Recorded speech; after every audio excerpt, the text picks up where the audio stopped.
So we're gonna take a little venture back.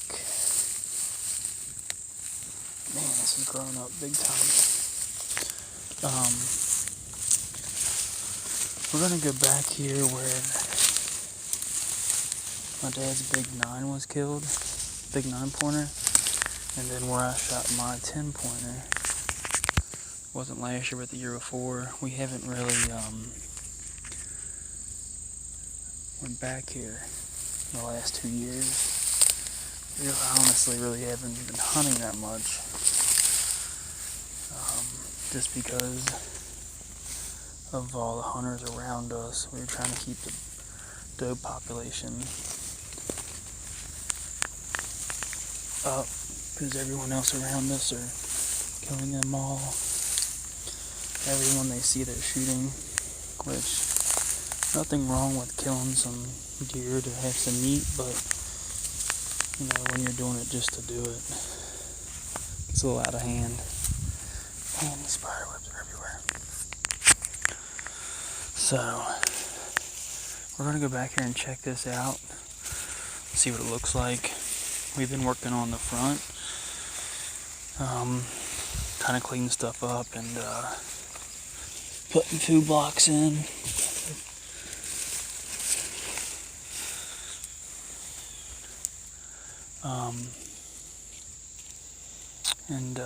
We haven't really been back here at all in the past 2 years. So I don't know what I'm going to run into. Could be some blown down trees back here. That's what I'm expecting. Just some big blown down trees. But you can see the trails through here. I mean, and this stuff is thick. A deer comes through here, you're not going to see them or hear them until the last minute. So let me get down this hill to this thicket, and once I get to the cedars, I'll put the view back up for you guys. But yep, be back in a minute. So we just came through there and came down that hillside. Man, it's thick in there. This right here is a little valley. That's that old dried up creek right there that goes up to the pond. And then, like I was telling you before, that pond blew out and came down. And all the catfish we had in there, they were smaller. The biggest one was probably maybe 2 pounds at the most. All the other ones were not even pounders. They were small. I came over here because I thought that was a rub, but it's not. Just an old dead tree. But you're fixing to find some, or I'm fixing to show you some rubs up here, up on top of this hill. So this through here, you keep following this, and this goes up to in front of my deer stand at the building. And as you can see right here, these are 2 trails that connect to each other, and then they come down this, and they follow this dead creek bed. And they also come through here too. I'm trying not to step on their trails. It's hard though coming through here, because there's so many trails that go across each other. I mean, if you took a can of spray paint and went down all these trails, and then all these trees were clear cutted, and you did an overview, it would be insane. All of the trails that come through here, it's crazy. This property, all it is a funnel. They funnel through this property to other properties, and this way, which is the backside of the property, you go down that direction and keep on going, and you will eventually run into the river. So, and it's a ways down there, but they will travel that in one night time. So Alright, we're gonna go on up here, up to the top of this hill. And I'm gonna get a stick and I will see you guys in a minute. Because I'm not scared of spiders, I just do not like spider webs on my face. So I gotta clear my path with a stick. I will see you in a few. So it took me a few minutes, but about 2 minutes. But here's one. That's an old rub. I seen that last year when I walked back here, but it was from the year before. And you can tell that it's an old rub, the yellow. If it's fresh, then it's going to be white. And then you also see shavings on the ground and stuff. But that was from a small bug. Not a bad bug, but small.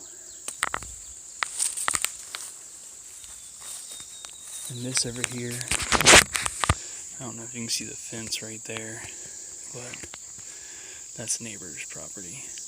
And then ours goes up and around this tree and then goes over and then goes back. But I'm pretty positive that there was another rub right here. A bigger one. But I don't see it. There's one right there. The little limbs are broke off and stuff. That's an old one. And you can see the little rub right there. Which is a small rub. Very small. Spiders are killing me. So, and this goes into a small clearing over here. Goes over to the fields where the power lines are. And then go up the hill. And I'm probably going to walk the cedars up. That way I stay out of view. So, I think I just heard one stomp. But, so a good trick when you're walking through cedars like this is when you go past a cedar tree that has limbs like that, break some small limbs off, and don't mind this is not my company I work for, so it's just an old shirt.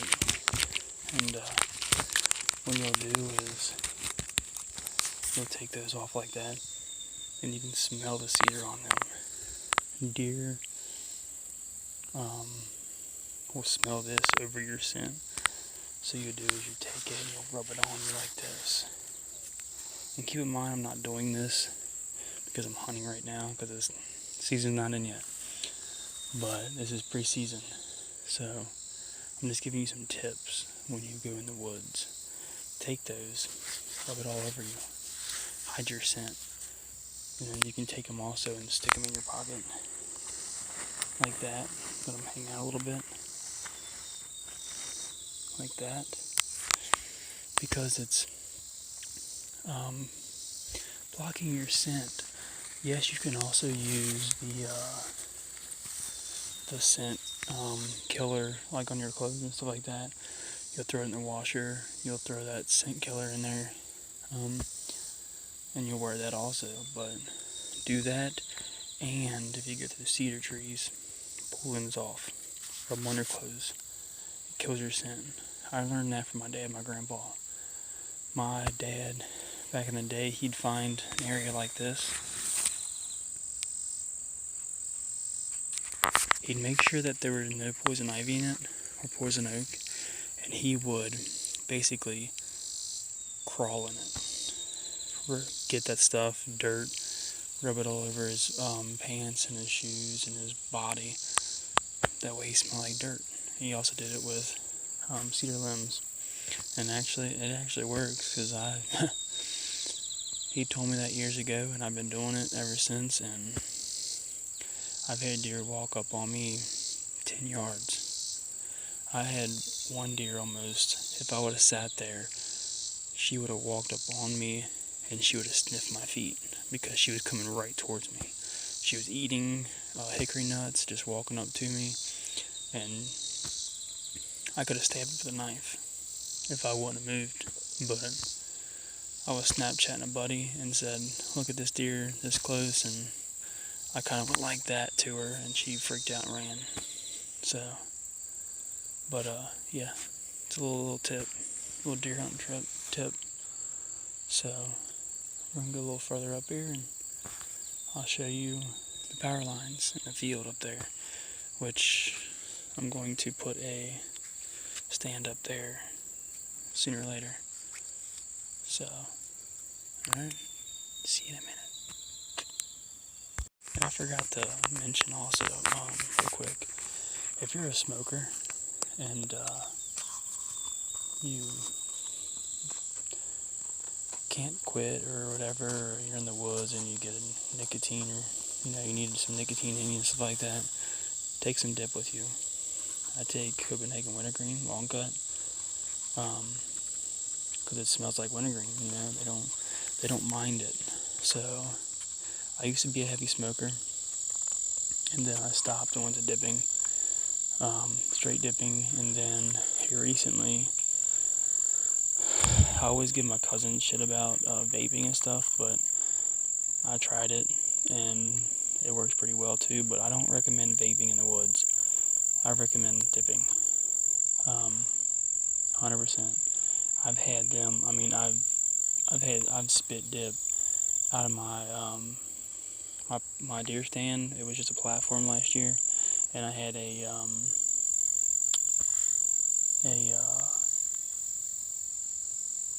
blind on top of it. Sorry, can't think. But I spit to the floor, and it went down to the ground. And I've had them come up and smell it and lick the spit, the dip spit. Literally, no lie, no joke. And I've had left a dip can open out in the woods where I was hunting and stuff, and just let it lay there. They come up, smell it, wouldn't blow, wouldn't flick their tails or nothing. So that wintergreen smell covers majority of the tobacco smell. So just keep that in mind also.